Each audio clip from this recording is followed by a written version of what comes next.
To whoever this may impact, sometimes our lives have to be completely shaken up, changed, and rearranged to relocate us where we're really meant to be. Sometimes change feels like loss, transformation is scary, and sometimes to discover the best versions of ourselves, we must let go of absolutely everything that's holding us down. Welcome to I Missed Me, your new safe space. I'm excited to form a part of your healing journey.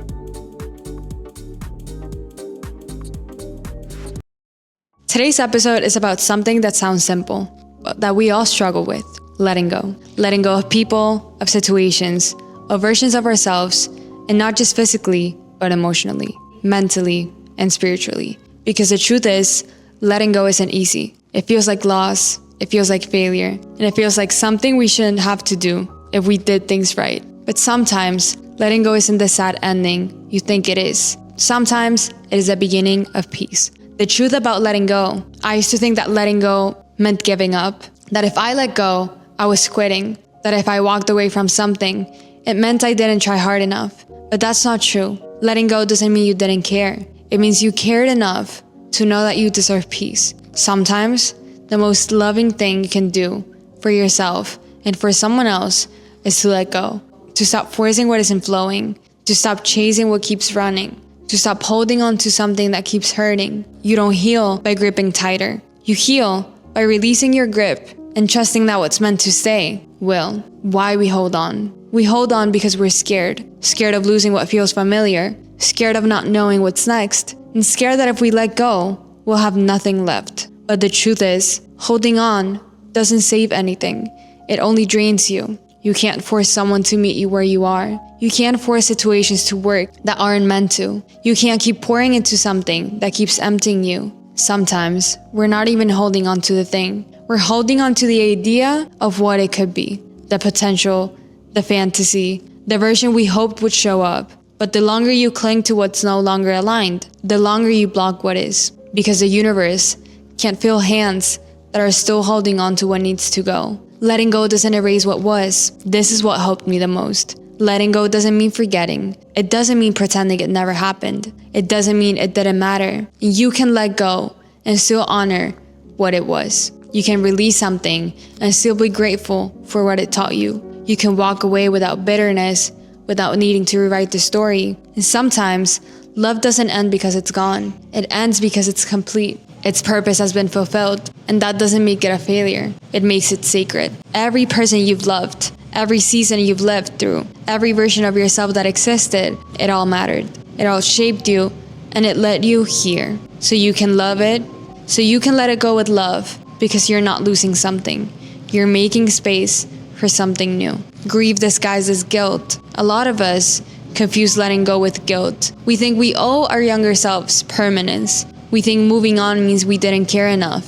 But grief is not guilt. You can grieve something you've outgrown, and you can miss something and still know that it wasn't meant for you. Grief is love with nowhere to go, and that's okay. Feel it. Don't rush it, but don't confuse it for a sign to stay. You can love something deeply and still release it gently. Letting go is an act of trust. Letting go isn't about loss. It's about trusting. Trusting that what's meant for you will never pass you by. Trusting that the space something leaves behind isn't empty. It's sacred and making room. Because the truth is, every time you let go of something that's not meant for you, you're telling the universe, I am ready for what is. You can't step into your new chapter if you're still rereading the last one. You can't heal if you keep reopening the wound. And I know, in between feels scary. That space between who you were and who you're becoming. That quiet stretch where everything feels uncertain. But that is where transformation happens. That's where clarity finds you. And that's where peace begins to take shape. Letting go of people. This one hurts the most. Because it's not always about bad people. Sometimes it's about good people who aren't meant to stay. And that's hard to accept. We think if someone once made us happy, they're supposed to make us happy forever. But not everyone is meant to walk with you forever. Some people are chapters, not entire books. And that's okay. You can love them for who they were in that chapter, and you can thank them for showing you what they did. You can forgive them for not becoming who you hoped they'd be, and you can move on without resentment. Because holding on to someone who's not walking in your direction doesn't keep you connected. It just keeps you stuck. And you deserve movement.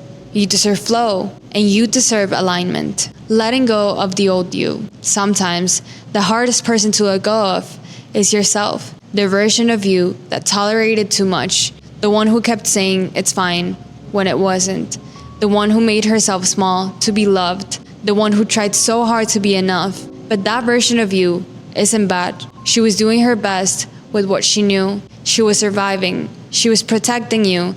And now you get to love her by letting her rest. You don't have to keep carrying her pain. You don't have to keep replaying her patterns. You don't have to keep living like her story is still happening.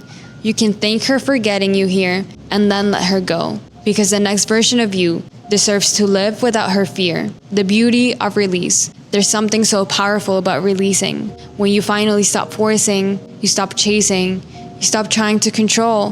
When you finally say, I'm done holding on to what hurts, because release isn't weakness.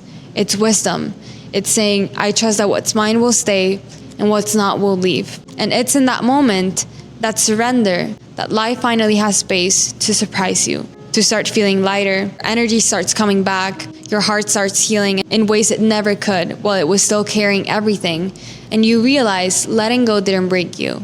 It freed you. You are allowed to let go. You are allowed to let go of things you thought would last forever. You're allowed to outgrow dreams that once made sense. You're allowed to admit something isn't working anymore, even if you once wanted it badly. You are allowed to change your mind. You are allowed to evolve. And you are allowed to walk away, even if no one understands. Because the life that you're meant to live can't exist inside the things that you have already outgrown. So stop waiting for permission. Stop waiting for closure. Stop waiting for someone else to make the decision for you. You can let go now, and that can be your closure. Letting go isn't the end. It's only the return. It's coming back to yourself. And in that moment, the noise will finally quiet down. The chaos in your head will start to soften. And you will realize that peace was never about controlling. It was about trusting what left. Letting go isn't about losing something. It is about remembering that you were never meant to hold on to everything. You were meant to experience, to learn,